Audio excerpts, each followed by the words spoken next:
¿Qué piensa el Consejo de Derechos Humanos de la ONU? ¿Es tan inútil, sesgado y poco serio como dicen? No es tan inútil, pero desafortunadamente es una institución de carácter político. Y como institución de carácter político, quienes se sientan allí son quienes hacen su política mejor, y desafortunada y desgraciadamente está Arabia Saudita sentada allí y está Irán sentado allí, me parece, en las últimas elecciones, y evidentemente es lamentable. Todavía tiene utilidad en ciertos espacios, pero en otros espacios no tiene ninguna. Ojalá y fuera posible tener una organización de derechos humanos internacional de países, pero precisamente para que funcionara, pero precisamente no puede funcionar porque son países las que la mueven, y entonces entran cuestiones que al populista le cuesta mucho trabajo entender. El ejemplo clásico es Arabia Saudita. Arabia Saudita es un grano, no Arabia Saudita como país ni su gente, por favor.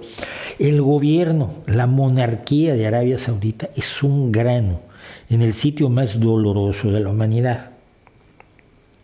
Pero son poderosos y tienen petróleo. Entonces, financian a los terroristas palestinos en Israel, a los shahids. Si tú vas y te haces volar, hace tiempo que esto ya no pasa, pero si tú te ibas a hacer volar con un cinturón de explosivos a la mitad de un montón de israelíes, hubiera o no niños, tu familia iba a recibir una cantidad mensual durante muchísimo tiempo, pagada por la Casa Saud. Por supuesto, los derechos humanos en Arabia Saudita no existen, las mujeres no los tienen, y hay casos como el de Raif Badawi, del cual yo he hablado muchísimo, porque lleva ya 7, 8 años Raif Badawi encerrado en los calabozos de la Casa Saud por hereje, por no creer en el Islam, por ser un libre pensador y por proponer la libertad de expresión en el reino saudita.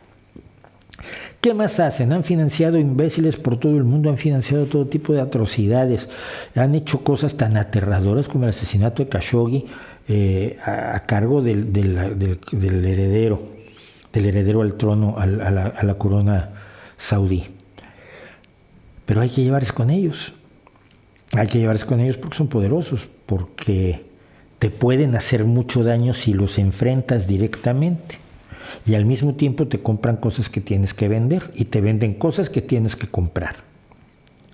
Y no hay mucha oportunidad de que otros te compren esas cosas y que otros te vendan esas cosas, sobre todo el petróleo.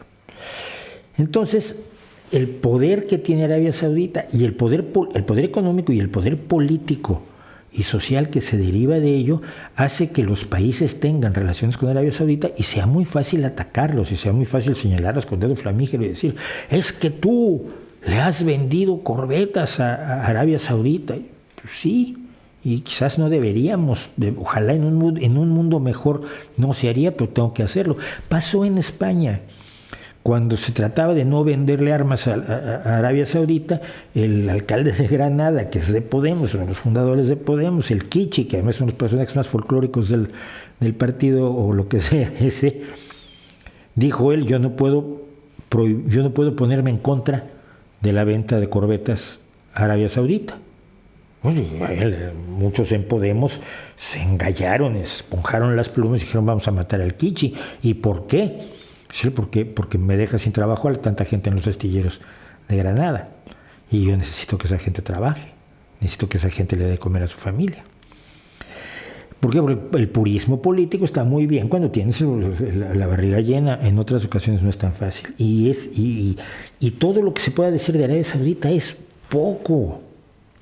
Pero se tienen que llevar con ella muchos países.